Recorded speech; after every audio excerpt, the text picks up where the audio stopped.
অনেকে আমাকে ইদানিং এত পরিমাণে কমেন্ট করতেছো যে আপু আমি সৌদি আরবে আসতে চাই, মহিলা মানুষ আসতে গেলে সৌদি আরবে বাসা বাড়ির কাজে কত টাকা খরচ যায় সব কিছু জানতে হলে ফুল ভিডিওটা অবশ্যই দেখতে হবে।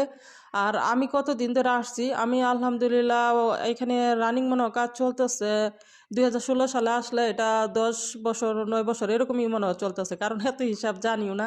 কারণ আমি এখনও মনে করো যে একবারও বাংলাদেশে যাইনি। অনেকে হয়তো কথা আমার শুনে আরো অবাক হয়ে যাবে, আসলে অবাক হওয়ার কোনো কিছু নাই।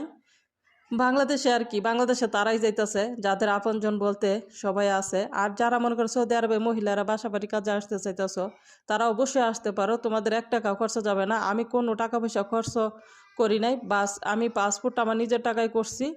আর মনে করো যে আমার যত পার্সোনাল খরচ আছে সেটা আমি করছি। আর এজেন্সির মাধ্যম থেকে আমার মেডিকেল টেডিকেল যা কিছু এভরিথিং লাগে সম্পূর্ণ কিছুই কিন্তু ইয়ার থেকে কইরা দেয়, এজেন্সি থেকে কইরা দেয়।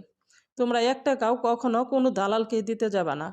আমাকে কিছুদিন আগে একটা বোনে কমেন্ট করতেছে যে আপু আমাকে একটু না পরামর্শ দাও, কিংবা তুমি কিভাবে সৌদিতে আসছো, কত টাকা খরচ গেছে।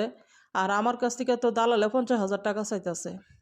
কোনো টাকা পয়সা কোনো কিছুই লাগে না। আর আমার শরীরটা যেহেতু অসুস্থ, তার জন্য কথা বলতে পারতেছি না, ভীষণ পরিমাণে হাঁপানি হাঁপানি লাগতেছে, প্রচুর পরিমাণে ক্লান্ত লাগতেছে। তারপরেও যেহেতু ফেসবুক ইউটিউবে কাজ করি, তো ভিডিও তো আপলোড দিতেই হয়।